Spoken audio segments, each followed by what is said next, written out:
Second livre des rois, deuxième partie, chapitre 9. Le prophète Élisée appela l'un des fils des prophètes et lui dit : « Mets une ceinture à tes reins, prends en main cette fiole d'huile et va à Ramoth, en Galaad. Là, tu iras voir Jéhu, fils de Josaphat, fils de Nimshi. Tu iras le faire lever du milieu de ses frères et tu le conduiras dans une chambre retirée. Tu prendras la fiole d'huile que tu répandras sur sa tête et tu diras : Ainsi parle l'Éternel. Je te donne l'onction comme roi sur Israël. Puis tu ouvriras la porte et tu t'enfuiras sans plus attendre. Le jeune homme, le jeune prophète, partit pour Ramoth, en Galaad. Quand il arriva, voici que les chefs de l'armée siégeaient. Il dit : « Chef, j'ai une parole pour toi. » Jéhu dit : « Pour lequel de nous tous ?» Il répondit : « Pour toi, chef. » Jéhu se leva pour entrer dans la maison, et le jeune homme répandit l'huile sur sa tête en lui disant : « Ainsi parle l'Éternel, le Dieu d'Israël. Je te donne l'onction comme roi sur Israël, le peuple de l'Éternel. Tu frapperas la maison d'Achab, ton seigneur, et je vengerai sur Jézabel le sang de mes serviteurs les prophètes et le sang de tous les serviteurs de l'Éternel. Toute la maison d'Achab périra. Je retrancherai même le moindre de ceux qui appartiennent à Achab, celui qu'on retient et celui qu'on relâche en Israël. Et je rendrai la maison d'Achab semblable à la maison de Jéroboam, fils de Nébat, et à la maison de Baécha, fils d'Aïa. Les chiens mangeront Jézabel dans le camp de Jizréel, il n'y aura personne pour l'ensevelir. Puis il ouvrit la porte et s'enfuit. Lorsque Jéhu sortit pour rejoindre les serviteurs de son seigneur, on lui dit : « Tout va-t-il bien ? Pourquoi ce fou est-il venu vers toi ?» Jéhu leur répondit : « Vous connaissez bien l'homme et ses propos. » Mais ils répliquèrent : « C'est faux.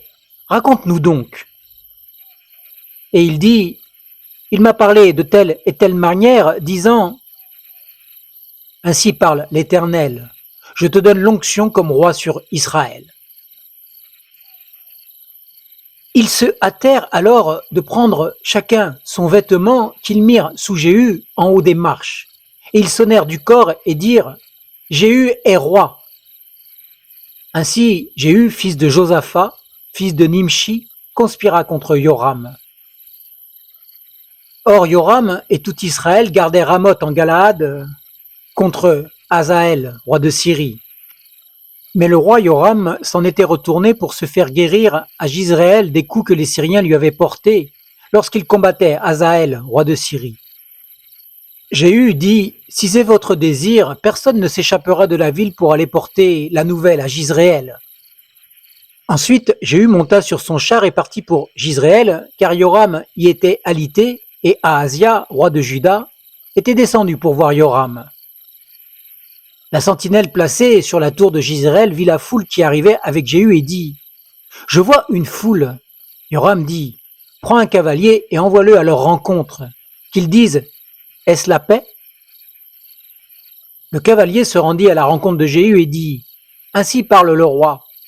Est-ce la paix ? » Et Jéhu répondit : « Que t'importe la paix ?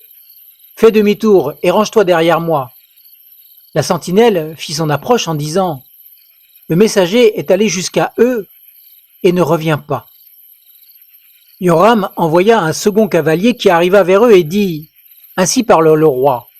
Est-ce la paix ? » Jéhu répondit : « Que t'importe la paix ? Fais demi-tour et range-toi derrière moi. » La sentinelle fit son rapport en disant : « Il est allé jusqu'à eux et il ne revient pas. Et la façon de conduire est celle de Jéhu, fils de Nimshi, car il conduit comme un fou. » Alors Yoram dit : « Attelle » et l'on attela son char. Yoram, roi d'Israël, et Ahazia, roi de Juda, sortirent chacun dans son char pour aller à la rencontre de Jéhu, et ils le trouvèrent dans le champ de Naboth de Jizréel. Dès que Yoram vit Jéhu, il dit : « Est-ce la paix, Jéhu ? » Jéhu répondit : « Quoi la paix ? Tant que durent les prostitutions de ta mère Jézabel et ses multiples sortilèges. Yoram tourna à bride et s'enfuit. Il dit à Ahazia, trahison à Ahazia. Mais Jéhu saisit son arc et frappa Yoram entre les épaules. La flèche sortit par le cœur et Yoram s'affaissa dans son char. Jéhu dit à son écuyer Bidkar, prends-le et jette-le dans le champ de Naboth de Jizréel. Car sous 20 ans, lorsque toi et moi nous étions ensemble à cheval derrière Achab, son père, l'Éternel prononça contre lui cette menace. J'ai vu hier le sang de Naboth et le sang de ses fils, oracle de l'Éternel. Je te rendrai la pareille dans ce champ même, oracle de l'Éternel. Maintenant prends-le et jette-le dans le champ, selon la parole de l'Éternel. Ahazia, roi de Juda, ayant vu cela, s'enfuit par le chemin de Beth Hagan. Jéhu le poursuivit et il dit, lui aussi frappez-le sur le char. C'était à la montée de Gour, près de Yibléam. Il s'enfuit à Megiddo, où il mourut. Ses serviteurs le transportèrent sur un char à Jérusalem et l'ensevelirent dans son tombeau avec ses pères dans la cité de David. Ahazia était devenu roi de Juda la 11e année de Yoram, fils d'Achab. Jésus entra dans Jizréel. Jézabel, l'ayant appris, mit du fard à ses yeux, se para la tête et regarda du haut de la fenêtre. Comme Jésus arrivait à la porte, elle dit « Est-ce la paix ?» Nouveau Zimri, assassin de mon Seigneur. Il leva le visage vers la fenêtre et dit « Qui est avec moi ? Qui ?» 2 ou 3 eunuques regardèrent d'en haut vers lui. Il dit « Précipitez-la !» Ils la précipitèrent, et il rejaillit de son sang sur le mur et sur les chevaux. Jéhu la foula aux pieds. Puis il entra, mangea et but, et il dit « Occupez-vous de cette maudite, et ensevelissez-la, car elle est fille du roi. » Ils allèrent l'ensevelir, mais ils ne trouvèrent d'elle que le crâne, les pieds et les paumes des mains. Ils retournèrent le rapporter à Jéhu qui dit « C'est la parole que l'Éternel avait prononcée par l'intermédiaire de son serviteur Élie le Tchibite en ces mots. Les chiens mangeront la chair de Jézabel dans le champ de Jizréel. Le cadavre de Jézabel deviendra du fumier dans la campagne, dans le champ de Jizréel. De sorte qu'on ne pourra plus dire « c'est Jézabel ». Chapitre 10. Il y avait à Samarie 70 fils d'Achab. Jéhu écrivit des lettres qu'il envoya à Samarie aux chefs de Jizréel, aux anciens et aux précepteurs des fils d'Achab. Il y était dit « Maintenant, quand cette lettre vous sera parvenue, puisque vous avez avec vous les fils de votre Seigneur, avec vous les chars et les chevaux, une ville forte et les armes, vous verrez quel est le meilleur et le plus qualifié des fils de votre Seigneur. Vous le mettrez sur le trône de son père, puis combattrez pour la maison de votre Seigneur. » Ils éprouvèrent une très grande crainte et dirent « Voici 2 rois qui n'ont pas pu tenir devant lui, comment pourrions-nous tenir nous-mêmes » L'intendant de la maison royale et le préfet de la ville, les anciens et les précepteurs envoyèrent dire à Jéhu « Nous sommes tes serviteurs et nous ferons tout ce que tu nous diras. Nous n'établirons personne roi, fais ce qui semblera bon à tes yeux. » Jéhu leur écrivit une seconde lettre où il était dit « Si vous êtes pour moi, et si vous m'obéissez, prenez les têtes de ces hommes, fils de votre Seigneur, et venez auprès de moi demain à pareille heure à Jizréel. » Or les 70 fils du roi étaient chez les grands de la ville qui les élevaient. Quand la lettre leur fut parvenue, ils prirent les fils du roi et ils égorgèrent ces 70 hommes. Puis ils mirent leurs têtes dans des corbeilles et les envoyèrent à Jéhu, à Jizréel.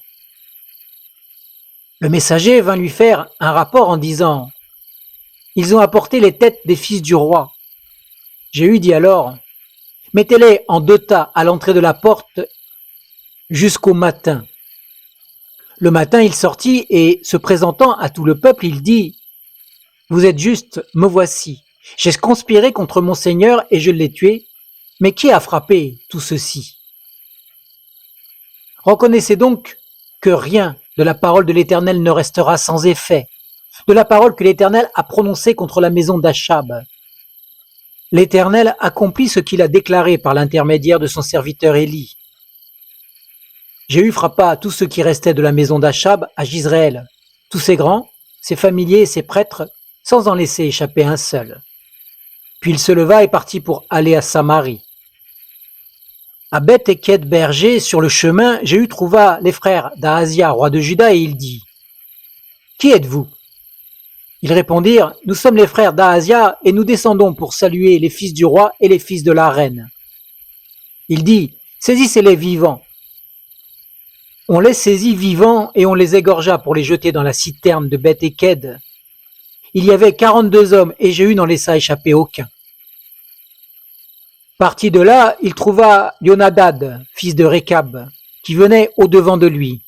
Il le salua et lui dit « Ton cœur est-il sincère comme mon cœur l'est envers le tien ?» Yonadad répondit « Il l'est. » « S'il l'est, répliqua Jéhu, donne-moi la main. » Yonadad lui donna la main. Alors Jéhu le fit monter auprès de lui dans son char. Il lui dit « Viens avec moi et vois mon zèle pour l'Éternel. » Il l'emmena ainsi dans son char.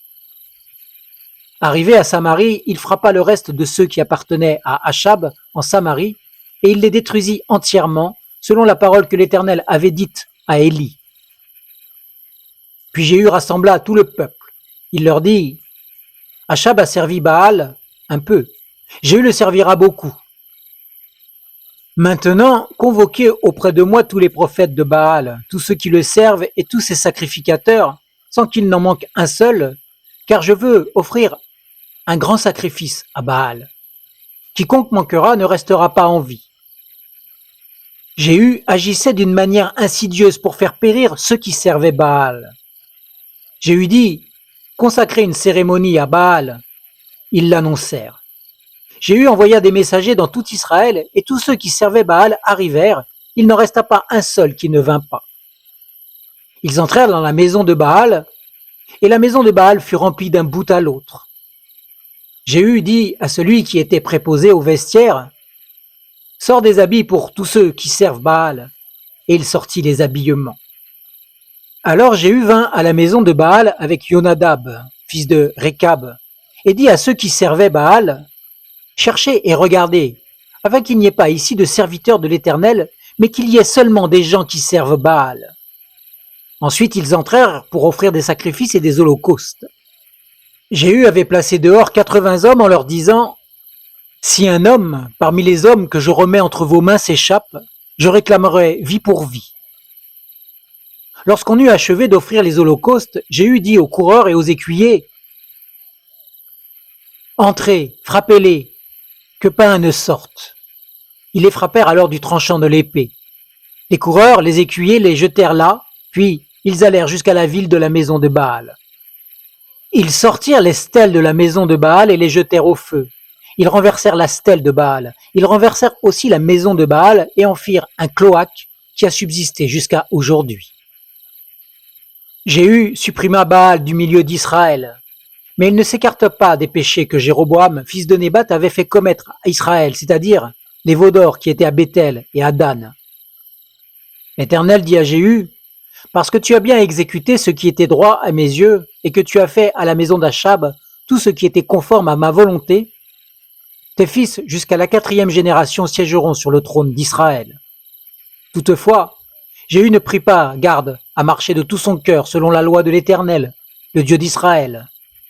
Il ne s'écarta pas des péchés que Jéroboam avait fait commettre à Israël.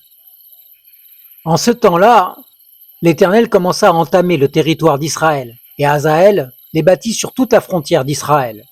Depuis le Jourdain, en direction du soleil levant, il bâtit tout le pays de Galaad, les Gadites, les Rubénites et les Massanites. Depuis Aroër jusqu'au torrent de l'Arnon, jusqu'à Galaad et à Bazan. Le reste des actes de Jéhu, tout ce qu'il a fait et toute sa vaillance, cela est écrit dans le livre des chroniques des rois d'Israël. Jéhu se coucha avec ses pères et on l'ensevelit à Samarie. Son fils Joaz régna à sa place. La durée du règne de Jéhu sur Israël à Samarie fut de 28 ans. Chapitre 11.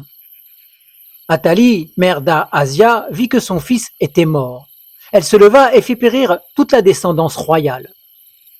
Mais Yehosheba, fille du roi Yoram, sœur d'Ahazia, prit Joas, fils d'Ahazia, et l'enleva secrètement du milieu des fils du roi qu'on mettait à mort. Elle le mit avec sa nourrice dans la chambre des lits. On le mit à l'abri des regards d'Athalie, et il ne fut pas mis à mort. Il resta 6 ans caché avec Yehosheba dans la maison de l'Éternel. Or Athalie régnait sur le pays. La 7e année, Yehoyada envoya chercher les chefs des centaines, des cariens et des coureurs. Il les fit venir auprès de lui dans la maison de l'Éternel. Il conclut une alliance avec eux, leur fit prêter serment dans la maison de l'Éternel, et il leur fit voir le fils du roi. Puis il leur donna ses ordres en disant « Voici ce que vous ferez. Parmi ceux de vous qui prennent leur service le jour du sabbat, un tiers doit monter la garde à la maison du roi, un tiers à la porte de sourd et un tiers à la porte derrière les coureurs. Vous monterez alternativement la garde de la maison. Vos 2 autres divisions, tous ceux qui quittent leur service le jour du sabbat monteront la garde de la maison de l'Éternel auprès du roi. Vous entourerez le roi de toutes parts, chacun les armes à la main, et l'on donnera la mort à quiconque s'avancera vers les rangs. Vous serez près du roi quand il sortira et quand il entrera. » Les chefs de centaines exécutèrent tous les ordres qu'avait donnés le sacrificateur Yehoyada. Ils prirent chacun leurs hommes, ceux qui entraient le jour du sabbat et ceux qui sortaient le jour du sabbat. Ils se rendirent vers le sacrificateur Yehoyada. Le sacrificateur remit aux chefs de centaines les lances et les boucliers qui avaient appartenu au roi David et qui se trouvaient dans la maison de l'Éternel. Les coureurs, chacun les armes à la main, se tenaient depuis le côté droit jusqu'au côté gauche de la maison, près de l'autel et près de la maison pour entourer le roi. Le sacrificateur fit avancer le fils du roi et mit sur lui le diadème et le témoignage. Ils l'établirent roi et lui donnèrent l'onction. Frappant des mains, ils dirent « Vive le roi !» Athalie, entendant la voix des coureurs et du peuple, elle vint vers le peuple à la maison de l'Éternel et regarda. Voici que le roi se tenait sur l'estrade selon l'usage. Les chefs et les trompettes étaient près du roi. Tout le peuple du pays était dans la joie et l'on sonnait des trompettes. Athalie déchira ses vêtements et cria « Conspiration, conspiration !» Alors le sacrificateur Yehoyada donna cet ordre au chef de centaines, commandant de l'armée. Faites-la sortir en dehors des rangs et faites mourir par l'épée quiconque la suivra. Car le sacrificateur avait dit qu'elle ne soit pas mise à mort dans la maison de l'Éternel. On lui fit place et elle arriva à la maison du roi par le chemin de l'entrée des chevaux. C'est là qu'elle fut mise à mort. Yehoyada conclut entre l'Éternel, le roi et le peuple l'alliance au terme de laquelle il devait être le peuple de l'Éternel. Il conclut aussi l'alliance entre le roi et le peuple. Tout le peuple du pays entra dans la maison de Baal. Ils la démolirent, ils brisèrent consciencieusement ses autels et ses images et tuèrent devant les autels Mathan, sacrificateur de Baal. Le sacrificateur Yehoyada mit des surveillants dans la maison de l'Éternel. Il prit les chefs des centaines, les cariens et les coureurs, ainsi que tout le peuple du pays. Ils firent descendre le roi de la maison de l'Éternel et arrivèrent dans la maison du roi par le chemin de la porte des coureurs. Alors Joas s'assit sur le trône royal. Tout le peuple du pays se réjouissait et la ville était tranquille. On avait fait mourir Athalie par l'épée dans la maison du roi. Chapitre 12. Joas avait 7 ans lorsqu'il devint roi. La 7e année de Jéhu, Joas devint roi et il régna 4 ans à Jérusalem. Sa mère se nommait Tsibiya de Beersheba. Joas fit ce qui est droit aux yeux de l'Éternel tout le temps qu'il suivit les instructions du sacrificateur Yehoyada. Toutefois, les hauts lieux ne disparurent pas. Le peuple offrait encore des sacrifices et des parfums sur les hauts lieux.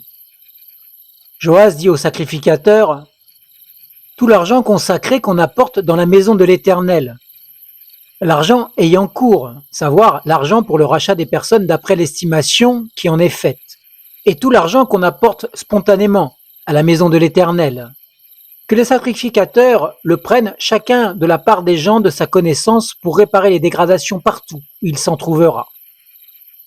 Mais il arriva que la 23e année du roi Joas, les sacrificateurs n'avaient pas réparé les dégradations à la maison. Le roi Joas appela le sacrificateur Yehoyada ainsi que les autres sacrificateurs et leur dit « Pourquoi n'avez-vous point réparé les dégradations à la maison? Maintenant, vous ne prendrez plus l'argent de vos connaissances, mais vous le donnerez pour les réparations de la maison. » Les sacrificateurs consentirent à ne pas prendre l'argent du peuple et à ne pas réparer les dégradations de la maison. Alors le sacrificateur Yehoyada prit un coffre, perça un trou dans le couvercle et le plaça à côté de l'autel, à droite, sur le passage par lequel on entrait à la maison de l'Éternel. Les sacrificateurs qui avaient la garde du seuil y mettaient tout l'argent qu'on apportait dans la maison de l'Éternel. Quand ils voyaient qu'il y avait beaucoup d'argent dans le coffre, le secrétaire du roi montait avec le souverain sacrificateur et il mettait en sac et comptait l'argent qui se trouvait dans la maison de l'Éternel. Il remettait l'argent contrôlé entre les mains de ceux qui étaient chargés de faire exécuter l'ouvrage dans la maison de l'Éternel. On employait cet argent pour les charpentiers et pour les constructeurs qui travaillaient à la maison de l'Éternel, pour les maçons et les tailleurs de pierre, pour les achats de bois et de pierres de taille nécessaires pour réparer les dégradations de la maison de l'Éternel, et pour toutes les dépendances destinées à réparer la maison. Mais avec l'argent qu'on apportait dans la maison de l'Éternel, on ne fit pas pour la maison de l'Éternel ni bassin d'argent, ni couteau, ni calice, ni trompette, ni aucun objet d'or ou d'argent. On le donnait à ceux qui exécutaient l'ouvrage, afin qu'ils l'utilisent pour réparer la maison de l'Éternel. On ne demandait pas de compte aux hommes d'entre les mains desquels on remettait l'argent pour qu'ils le donnent à ceux qui exécutaient l'ouvrage, car ils agissaient avec probité. L'argent des sacrifices de culpabilité et des sacrifices pour le péché n'était pas apporté dans la maison de l'Éternel. Il était pour les sacrificateurs.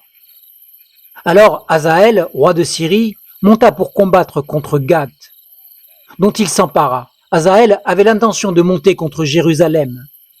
Joas, roi de Juda, prit toutes les choses consacrées, celles qu'avaient consacrées Josaphat, Joram et Ahazia, ses pères, rois de Juda, celles qu'il avait consacrées lui-même et tout l'or qui se trouvait dans les trésors de la maison de l'Éternel et de la maison du roi. Il envoya le tout à Hazaël, roi de Syrie, qui s'éloigna de Jérusalem.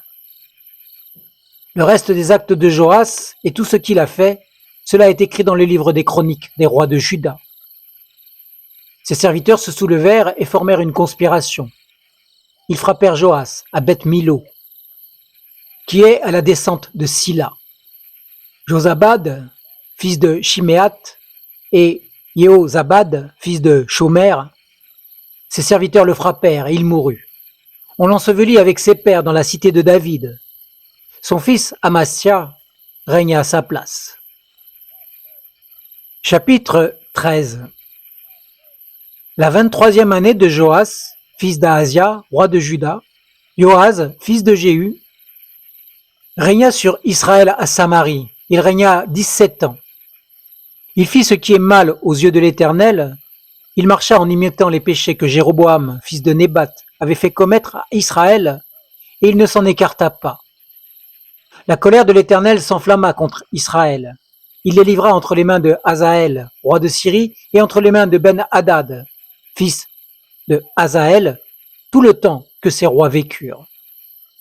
Joaz implora l'Éternel. L'Éternel l'écouta, car il avait vu l'oppression d'Israël depuis que le roi de Syrie opprimait Israël, et l'Éternel donna un libérateur à Israël. Les Israélites échappèrent aux mains des Syriens et habitèrent dans leurs tentes comme auparavant. Mais ils ne s'écartèrent pas des péchés que la maison de Jéroboam avait fait commettre à Israël, et ils s'y livrèrent aussi. Ils suivirent cette voie-là, et même le poteau d'Achéra restait dressé à Samarie. L'Éternel n'avait laissé comme troupe à Joaz que 50 cavaliers, 10 chars et 10 000 hommes de pied, car le roi d'Issyrie les avait fait périr et les avait rendus semblables à la poussière qu'on foule aux pieds. Le reste des actes de Joaz, tout ce qu'il a fait et sa vaillance, cela est écrit dans le livre des chroniques des rois d'Israël. Joaz se coucha avec ses pères et on ensevelit à Samarie. Son fils Joas régna à sa place. La 37e année de Joas, roi de Juda, Joas, fils de Joahaz, régna sur Israël à Samarie. Il régna 16 ans. Il faisait ce qui est mal aux yeux de l'Éternel. Il ne s'écarta d'aucun des péchés que Jéroboam, fils de Nébat, avait fait commettre à Israël. Il suivit cette voie-là. Le reste des actes de Joas, tout ce qu'il a fait, sa vaillance et la guerre qu'il eut avec Amazia, roi de Juda, cela est écrit dans le livre des chroniques des rois d'Israël.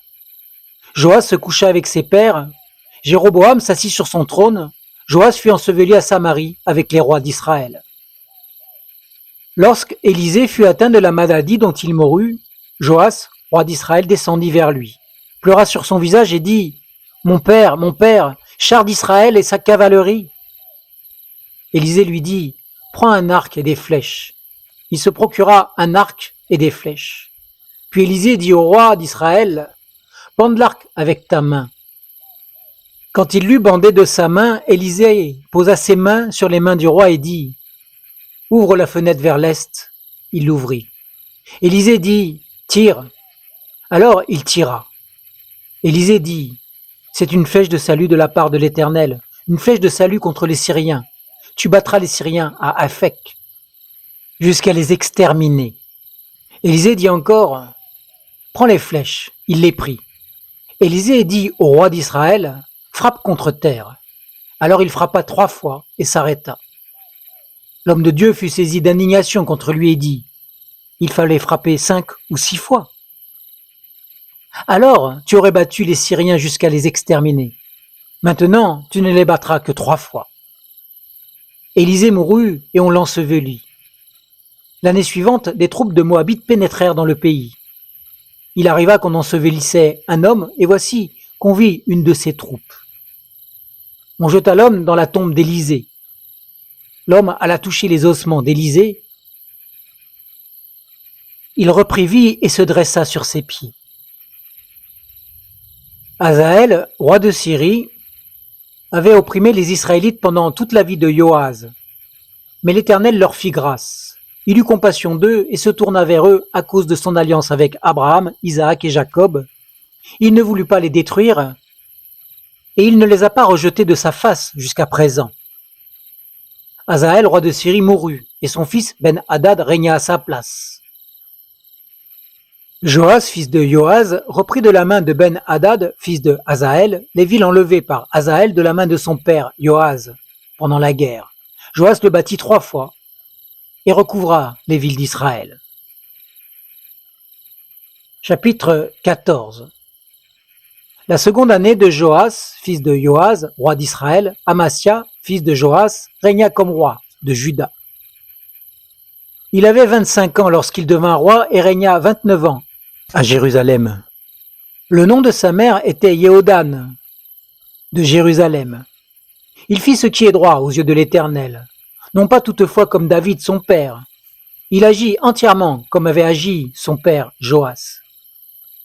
Toutefois les hauts lieux ne disparurent pas, le peuple offrait encore des sacrifices et des parfums sur les hauts lieux. Lorsque la royauté fut affermie dans sa main, il frappa ses serviteurs qui avaient frappé le roi son père. Mais il ne fit pas mourir les fils des meurtriers, selon ce qui est écrit dans le livre de la loi de Moïse, où l'Éternel donne ce commandement. On ne fera pas mourir les pères pour les fils, et l'on ne fera pas mourir les fils pour les pères, mais on fera mourir chacun pour son péché. Il bâtit 10 000 Édomites dans la vallée du Sel, et durant la guerre, il s'empara de Séla, et l'appela du nom de Yoctel, qu'elle a conservé jusqu'à aujourd'hui. Alors Amasya envoya des messagers à Joas, fils de Joahaz, fils de Jéhu, roi d'Israël, pour lui dire « Viens, nous allons nous affronter. » Joas, roi d'Israël, envoya dire à Amasya, roi de Juda. L'agent du Liban envoya dire au cèdre du Liban « Donne ta fille pour femme à mon fils. » Mais les animaux sauvages qui sont au Liban passèrent et foulèrent l'ajon. Bien sûr, tu as battu les Édomites et ton cœur s'élève. Jouis de ta gloire et reste chez toi. Pourquoi t'engager dans une malheureuse entreprise? Tu tomberas et Juda avec toi. Alors Amazia ne l'écouta pas. Alors Joas, roi d'Israël, monta. Ils s'affrontèrent, lui, Amasya, roi de Juda, à Beth-Shemesh, qui appartient à Juda. Juda fut battu par Israël et chacun s'enfuit dans sa tente. Joas, roi d'Israël, fit prisonnier à Beth-Shemesh Amazia, roi de Juda, fils de Joas, fils d'Ahazia. Il vint à Jérusalem et fit une brèche de 400 coudées dans la muraille de Jérusalem depuis la porte d'Éphraïm jusqu'à la porte de l'angle. Il prit tout l'or et l'argent de tous les objets qui se trouvaient dans la maison de l'Éternel et dans les trésors de la maison du roi. Il prit aussi des otages, puis retourna à Samarie. Le reste des actes de Joas, ce qu'il a fait, sa vaillance et la guerre qu'il eut avec Amazia, roi de Juda, cela est écrit dans le livre des chroniques des rois d'Israël.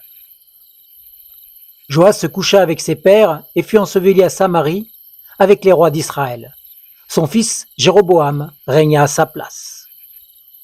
Amazia, fils de Joas, roi de Juda, vécut 15 ans après la mort de Joas, fils de Joaz, roi d'Israël. Le reste des actes d'Amazia, cela est écrit dans le livre des chroniques des rois de Juda. On forma une conspiration contre lui à Jérusalem et il s'enfuit à Lachish. Mais on le poursuivit à Lachish où on le fit mourir. On le transporta sur des chevaux et il fut enseveli à Jérusalem avec ses pères dans la cité de David. Tout le peuple de Juda prit Azaria, âgé de 16 ans, et l'établit roi à la place de son père Amazia. Ce fut lui qui bâtit Éliat et la ramena sous la domination de Juda, après que le roi fut couché avec ses pères. La 15e année du règne d'Amazia, fils de Joas, roi de Juda, Jéroboam, fils de Joas, régna comme roi sur Israël à Samarie. Il régna 41 ans. Il fit ce qui est mal aux yeux de l'Éternel. Il ne s'écarta d'aucun des péchés que Jéroboam, fils de Nébat, avait fait commettre à Israël. Il rétablit la frontière d'Israël depuis l'entrée de Hamath jusqu'à la mer de la Araba, selon la parole que l'Éternel, le Dieu d'Israël, avait prononcée par l'intermédiaire de son serviteur prophète Jonas, fils d'Amittai de Gath-Hépher. Car l'Éternel avait vu la très cruelle humiliation d'Israël. Il n'y avait plus personne qu'on retienne et plus personne qu'on relâche. Nul ne venait au secours d'Israël. Or l'Éternel n'avait point parlé d'effacer le nom d'Israël de sous le ciel. Il les sauva par la main de Jéroboam, fils de Joas. Le reste des actes de Jéroboam, tout ce qu'il a fait, sa vaillance dans ses combats, et comment il ramena sous la domination d'Israël Damas et Hamath, qui avait appartenu à Juda, cela est écrit dans le livre des chroniques des rois d'Israël. Jéroboam se coucha avec ses pères, avec les rois d'Israël. Son fils Zacharie régna à sa place. Fin de la seconde partie du second livre des rois.